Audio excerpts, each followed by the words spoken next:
কে বিশ্বাস করে তার বিশ্বাসের ভিত্তিতে কাজ হচ্ছে। আসল ইনফরমেশনটার জন্য আমাদেরকে আসলে মিডিয়ার দ্বারস্থ হতেই হবে।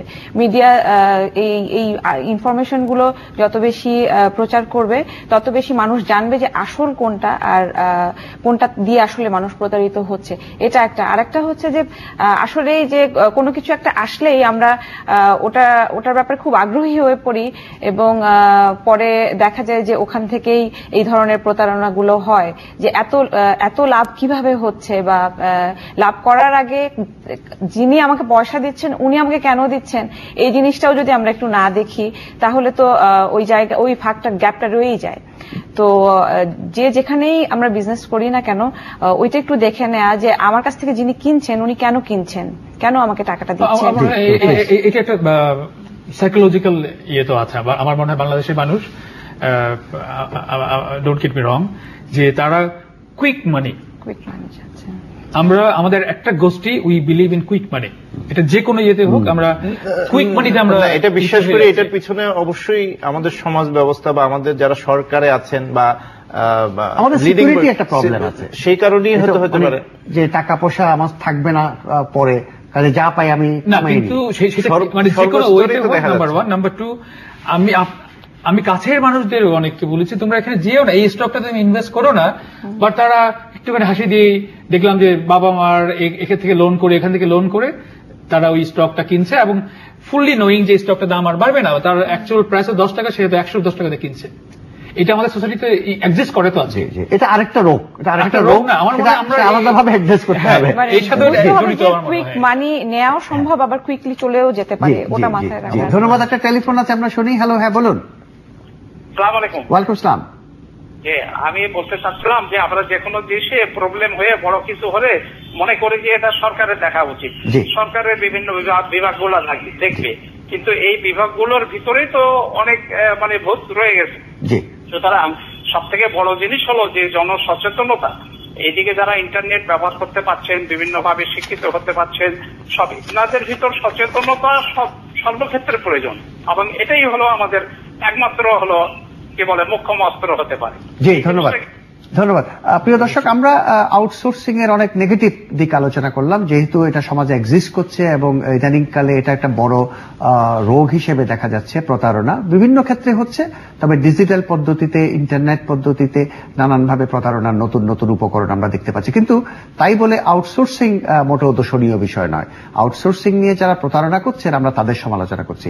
আউটসোর্সিং বাংলাদেশে একটা অত্যন্ত সম্ভাবনাময় ব্যবসা। আজকে আমরা সে নিয়ে ডিটেলসে যাব না, তবু খুব সংক্ষেপে দু একটা কথা আলোচনা করব। প্রথমে জাকারিয়া স্বপন।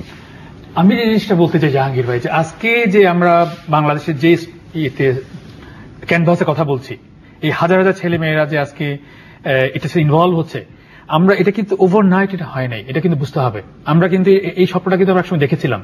যারা আজকে ইন্ডাস্ট্রিতে কাজ করেছে সেই 15-20 বছর আগে থেকে কিন্তু এটা নিয়ে লেখালেখি করা, ইন্টারনেট দিতে হবে, ছেলে মেয়েদেরকে যদি প্রপার এডুকেশন দেওয়া যায় এবং এটাতে যে একসময় জয়েন করবে।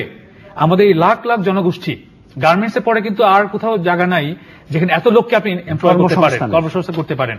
এবং আমরা কিন্তু প্রত্যেকটা সময় এক্স্যাক্টলি রাইট, আমরা কিন্তু সবসময় বলছি যে বাংলাদেশের মতো একটা দেশের এই ইকোনমিক্যালি সাস্টেইন করতে হয় এগ্রিকালচার, গার্মেন্টস তো একটা আছে, আর হিউম্যান রিসোর্স, এবং সেটা হলো আইটি। এই তথ্য প্রযুক্তি আপনাকে একটা জায়গায় নিয়ে যেতে পারে। এবং এই এত রিসোর্স কিন্তু আর পৃথিবীর কোথাও নাই। এটাকে যদি একটু আপলিফট করে দেওয়া যায়, এবং সেটা কিন্তু হচ্ছে এখন। আমি দেখি যে এই একটা বিশাল জনগোষ্ঠী, এরা যদি সরকারের কাছে গিয়ে বলতো যে আমাকে চাকরি দাও, সেটা দেশের নাগরিক, তার তো চাকরি চাওয়ার অধিকার আছে। এবং রাষ্ট্রের দায়িত্ব হলো জনগণকে সেই কর্মসংস্থান করে দেয়া। এরা কিন্তু কখনোই সরকারের কাছে গিয়ে দাবি করছে না, প্রেস ক্লাবের সামনে গিয়ে ফেস্টুন নিয়ে দাঁড়িয়েছে না আমাকে চাকরি দাও। তারা নিজের চেষ্টায় নিজের মতো করে তাদের নিজে কর্মসংস্থান তৈরি করে নিচ্ছে। এর থেকে ভালো আর কি হতে পারে আমাকে বলেন। ধন্যবাদ। আমি কিছু স্ট্যাটিস্টিক্স দিতে চাচ্ছি এবং অপরচুনিটির কথা বলছি আর কি, যে বাংলাদেশ যতগুলি ইন্টারন্যাশনাল মানে ফোরাম আছে, রিসার্চ ইনস্টিটিউট আছে, সব দিক থেকে দেখা যাচ্ছে বাংলাদেশ যে মানে ঢাকা ইজ এ আউটসোর্সিং এর একটা সেন্টার হিসাবে, হাব হিসাবে পরিচিতি পাচ্ছে। এখন আমাদের একটা রাইট টাইম এবং মানে এটার ইমপ্রুভমেন্টটা যেটা এক্সপোর্ট আমরা যেটা দেখতে পাচ্ছি সেটা হচ্ছে now it is 100 million or $120 million, but it can be billions dollar within a short time, it can become $1 billion। তো এখানে উই হ্যাভ টু, মানে আমাদের যে জিনিসটা স্বপন এবং যা বলছে যে বেসিস থেকে যারা আছে আমাদের ঠিক করে নিতে হবে হোয়াট ইজ ফ্রিল্যান্সিং। মানে এই জিনিসটা আমি দর্শককে আবারও সবার জন্য বুঝে দিচ্ছি যে আপনি আপনার সুবিধা মতো সময়ে আপনার প্রফেশনাল যে স্কিল সেট আছে বা আপনার যে জিনিসটা জানেন, নো হাউ, সেটাকে আপনি বিক্রি করবেন। সেটাই হচ্ছে ফ্রিল্যান্সিং, আপনার সুবিধা মতো। কার কাছে বিক্রি করবে? এটা কি দেশি কোম্পানি না বিদেশি কোম্পানি? এটা বর্তমান প্রেক্ষাপটে এটা বিদেশি কোম্পানির কাছে আমরা বিক্রি করছি। এটা এমনও সময় আসতে পারে আমরা দেশি কোম্পানির কাছে, এখনো নাকি এটা হচ্ছে কিছুটা, এখানে সীমিতভাবে হলেও দেশেও হচ্ছে। আমরা বিদেশি, আমি জানি খুব ভালো আর্টিকেল লিখতে, ইংরেজিতে ভালো আর্টিকেল লিখতে, সেটাও একটা স্কিল সেট। আমি ওটাকে যদি ডেভেলপ করি then I can sell it, আমি ঘরে বসে। এবং এটার জন্য খুব বেশি ইনভেস্টমেন্টের প্রয়োজন নেই। আমার একটা কম্পিউটার বা ল্যাপটপ থাকলে হবে আর ভালো ইন্টারনেট ব্যান্ডউইথ। আর আমি সবসময় আমার ইউনিভার্সিটি স্টুডেন্টদেরকে, কম্পিউটার সায়েন্সের স্টুডেন্টদের যেটা বলি যে প্লিজ ডেভেলপ ইউর মানে স্কিল সেট, পরে ইউ ক্যান আর্ন মানি। এখন আমার স্টুডেন্ট, আমি তো আপনাকে সবসময় বলেছি যে মানে আমাদের স্টুডেন্টরাই পাশ করার আগে যথেষ্ট ইনকাম করার সুযোগ সৃষ্টি হয়ে গেছে। এই সুযোগটাকে বাধাগ্রস্ত না করে ফ্রিল্যান্সিংটা যদি সমাজে বোঝানো যায় যে এটা ভালো স্কোপ, এবং 50% আমাদের জনগোষ্ঠীর হচ্ছে মহিলা, ফিমেল, মেয়েদেরকে যদি আমরা নিয়ে আসতে পারি যে স্কিল সেট ডেভেলপমেন্টে, তাহলে আমার কাছে ঘরে বসে আয়ের সুযোগ আমাদের দেশে ঘরে বসে খুব ইম্পর্টেন্ট। পরে হয়তো কোয়েশ্চেন আসবে যে আমাদের কি কি করা দরকার, এখানে হয়তো কি কি রিকমেন্ডেশন হতে পারে, যে কি সেটগুলো আমরা সরকার থেকে চাবো বা সোসাইটির থেকে চাবো। সোসাইটির থেকে একটা জিনিসই চাওয়া আছে, সেটা হচ্ছে ফ্রিল্যান্সিং জিনিসটা বোঝা, অ্যাপ্রিশিয়েট করা এবং বোঝার মধ্যে হচ্ছে আমার কি দক্ষতা আছে। আমি গ্রাফিক ডিজাইনার, আমি আর্টিস্ট, আমি সিঙ্গারেরও ফ্রিল্যান্সিং করার স্কোপ তৈরি হয়ে গেছে। আমি শুধু কম্পিউটার প্রোগ্রামার হব, দেয়ার ইজ স্কোপ যে প্রোগ্রামিং নিয়েই অ্যাকচুয়ালি একটা বিশাল অংশ আছে। আমাদের দেশের ফ্রিল্যান্সিং এ মানে সার্চ ইঞ্জিন অপটিমাইজেশন একটা অবস্থান করে নিয়েছে, আর একটা অবস্থান করছে এখন প্রোগ্রামিং এর উপরে। এছাড়াও কিন্তু অনেকগুলি জায়গা আছে, এভিনিউ আছে, যেহেতু আমরা ইয়থ জেনারেশন, যেটা ধরা হচ্ছে আমাদের বিশাল অংশ যুবক, এবং তাদেরকে কাজ করানো যেতে পারে। So there is a opportunity. এবং ধন্যবাদ ফারহান।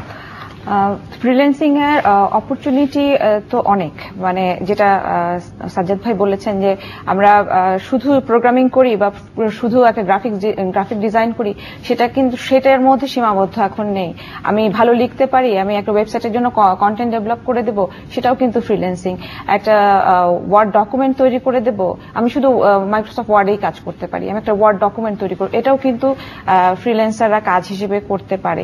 একটা কথা এসছে যে ডুলেন্সার বা এই ধরনের প্রতারক না থেকে মানে এই ইন্ডাস্ট্রিকে বাঁচানোর জন্য বেসিস কি করেছে? বেসিস আসলে পজিটিভ সাইডটাকে হাইলাইট করে এসছে, ফ্রিল্যান্সারদেরকে একটা প্রমোশনের জন্য ধরেন সফট এক্সপোর সময় ফ্রিল্যান্সারদেরকে অ্যাওয়ার্ড দিয়ে তাদেরকে নিয়ে আসা, সেরকম সেই জায়গাগুলোতে বেসিস কাজ করেছে যে পজিটিভ সাইডটাকে তুলে ধরার জন্য। বেসিস এই মুহূর্তে ওডেক্সের যে আপনার রেটিং, সেটাতে বাংলাদেশের ফ্রিল্যান্সাররা হচ্ছে থার্ড, মানে অ্যাকাউন্টের দিক থেকে, এবং ওডেক্সের প্রায় 12% কাজ বাংলাদেশ থেকে হয়, এটা অ্যাকর্ডিং টু ওডেক্স।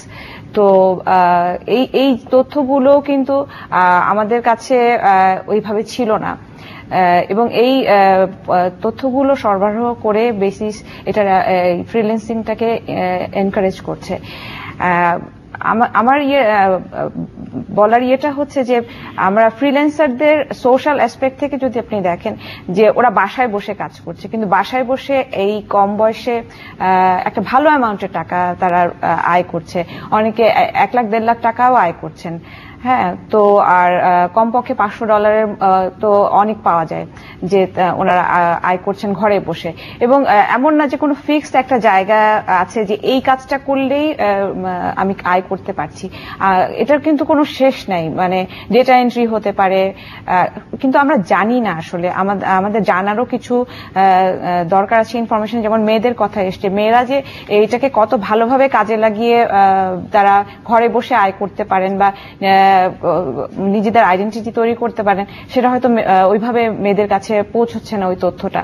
তো সেই ক্ষেত্রে ইউনিভার্সিটিগুলোর একটা ভূমিকা আছে যে মেয়েরা যখন ক্যারিয়ার প্ল্যান করে তখন তাদেরকে এই তথ্যটা সঠিকভাবে সরবরাহ করা। আর ফ্রিল্যান্সিং এর একটা অনেক বড় সুবিধা আমি বলবো, সেটা হচ্ছে গিয়ে ফ্লেক্সিবল টাইমিং, যে আপনি আমার যে সময়টা আমি আমার সময় মতো কাজটা করে দিচ্ছি, আমার বায়ার কিন্তু